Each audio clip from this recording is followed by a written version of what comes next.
अगर आप भी हमारे साथ अपना कोई अनुभव साझा करना चाहते हैं या फिर कोई भी सवाल पूछना चाहते हैं या कुछ भी मैसेज करना चाहते हैं, तो आप हमसे इंस्टाग्राम, ईमेल आईडी और व्हाट्सएप के थ्रू जुड़ सकते हैं। हमारी ईमेल आईडी है bandeham@gmail.com।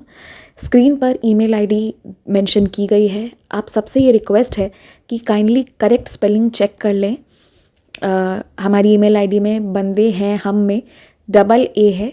प्लीज़ करेक्ट स्पेलिंग पर मेल करें, वरना आप किसी और जगह भेज देंगे एंड वो हम तक नहीं पहुंच पाएगी। ऑल्सो अगर आप हमें मेल करते हैं तो विदिन 5 डेज़ आपको रिप्लाई भी दे दिया जाता है। अगर उस दौरान रिप्लाई नहीं आता है तो काइंडली करेक्ट आईडी पर वापस मेल भेजें। अगर आप व्हाट्सएप के माध्यम से जुड़ना चाहते हैं तो हमारा व्हाट्सएप नंबर है 6206008273। आप सबसे रिक्वेस्ट है कि प्लीज़ मैसेज करें और ऑडियो भी आप भेज सकते हैं, पर कृपया कॉल ना करें। कॉल पिक नहीं की जाएगी और ना ही कॉल पर बात करने का रिक्वेस्ट डालें। आप अपने मैसेज भेज दें, आपको हम अपने टाइम के हिसाब से रिप्लाई कर देंगे।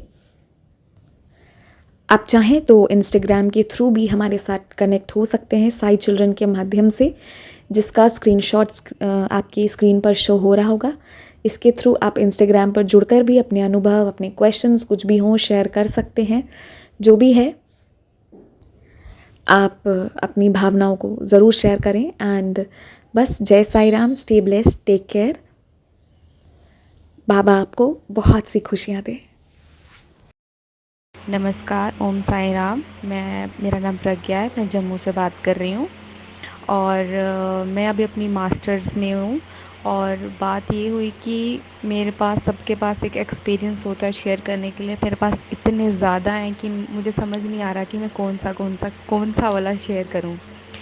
एक्चुअली मैं काफ़ी टाइम से डिप्रेस थी और मेरा ऐसा है कि मैं भगवान में पहले इतना नहीं बिलीव करती थी पर इतना नहीं, मतलब मुझे था कि अगर मैं उनसे बात कर रही हूँ तो मुझे रिस्पॉन्स भी चाहिए और वो मिलता नहीं था। तो मुझे समझ नहीं आता था कि मुझे मेरी बात सुन भी रहे हैं कि नहीं सुन रहे हैं। तो अचानक से मुझे आपका चैनल, एक दिन मैं साईं का कोई गाना लगा रही थी और एकदम से आपका एक वो संदेश सुन लिया मैंने। तब से मैंने उसी दिन उसको फॉलो किया क्योंकि काफ़ी रिलेटेबल लगा मुझे।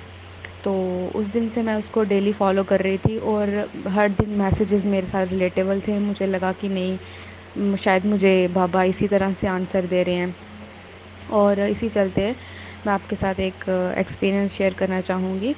मेरा ऐसा है कि जैसे मैं कहीं भी जाती हूँ तो बाबा मुझे साथ में दिखने चाहिए, और दिखने चाहिए मतलब अगर मुझे वो नहीं दिख रहे हैं ना तो मैं गुस्सा हो जाती थी। तो ऐसा था कि मैं कहीं भी जा रही हूँ तो मुझे धीरे-धीरे ना वो दिखने लगे। जैसे कि अभी मैं रिसर्च लैब्स में जाती हूँ, ट्रिपल IIM यहाँ पे जम्मू में काफ़ी फेमस रिसर्च इंस्टीट्यूट है, वहाँ पे मेरा प्रोजेक्ट चल रहा है। और वहाँ पे कहीं भी भगवान की फ़ोटोज़ तो नहीं दिखती हैं। और मैं वहाँ गई और सबसे पहले जहाँ पे मेरी एडमिशन हुई, मैं तो डर रही थी।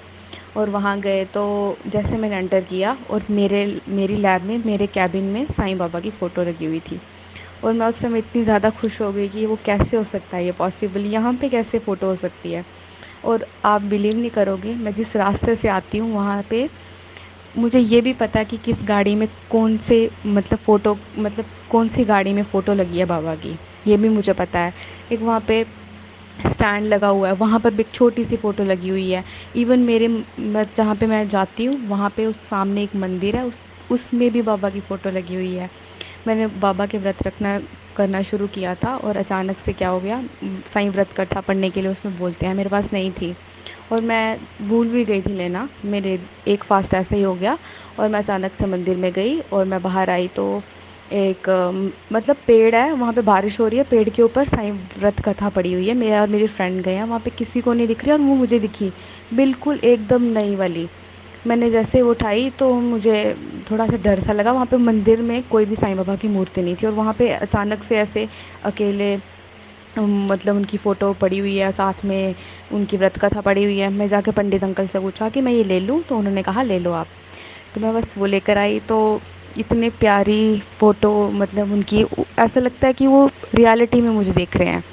वो अब तब से मैंने वो व्रत कथा पढ़ी है, वही मेरे सामने पड़ी है, मेरे मंदिर में वही सबसे पहली मूर्ति है जो मेरे पास आई है मूर्ति बन के। मतलब मैं पीजी में रहती हूँ, अपने घर पे नहीं रहती हूँ, तो वहाँ पे सबसे पहले मुझे वो मिली। उसके बाद धीरे धीरे फिर मैं अपने लिए एक अलग से मूर्ति लेकर आई, मुझे दिया भी वहीं मंदिर से मिला है। हर चीज़ मैं जहाँ जाती हूँ, हर जगह जहाँ पर भी देखती हूँ मुझे वहीं पे बाबा दिखते हैं। इवन मैं नानी के घर जा रही थी, हरियाणा में मेरी नानी का घर है, और मैं जिस गाड़ी पे बैठी हूँ, मैं उन्हें बोलती हूँ मेरे साथ चलो चलो, मतलब कि मुझे साथ में वो चाहिए होता है, मुझे दिखने भी चाहिए।